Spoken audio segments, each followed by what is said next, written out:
Creating and publishing pages to your new website can be very, very simple. And I'm going to show you now just by creating a brand new page.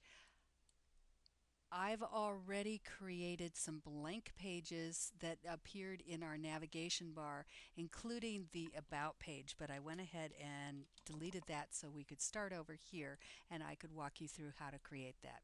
First thing we want to do is add a title for our page. Now this will be the headline for the page. It will be what appears in that navigation bar. So be careful, you don't want to make this a terribly long title.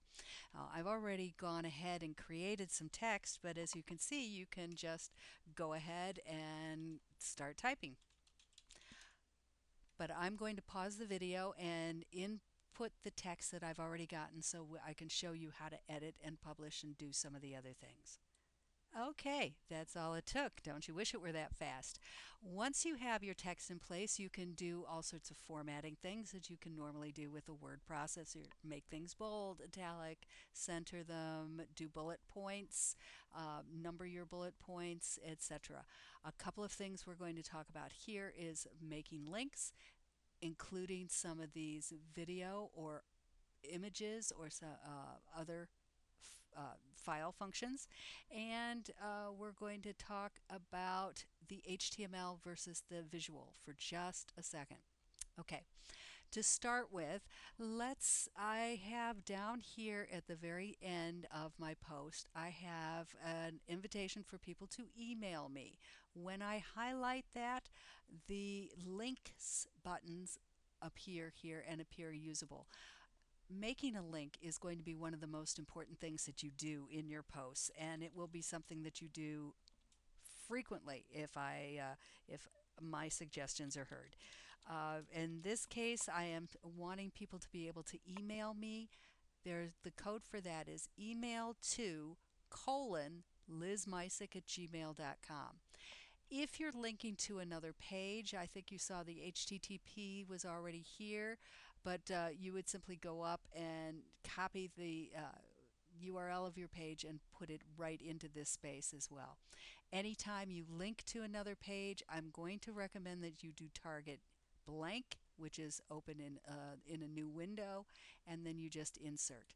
Now, in this case, it's just an email link. So now you see that it's hyperlinked, and somebody who wants to email me, that's going to pop up their little box and they'll be able to do it.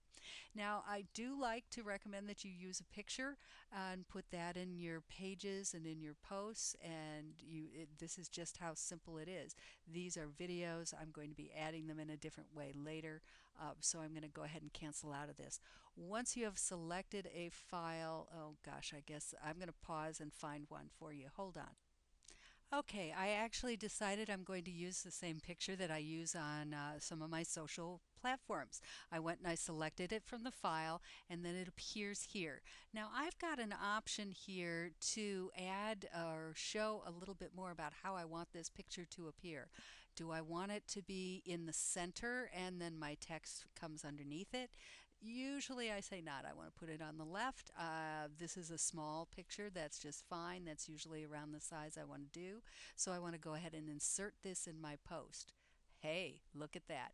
Now, sometimes I do recommend that you do, here's a little trick. Just put a space in the image caption period, and that's going to put this little box around it so your text is not pushed up against the side. But there you have it. That's just as easy, how easy it is to create a page, add a visual, add a link, and now you want to publish that, and you're going to do it with no parent, so it will appear on your navigation bar.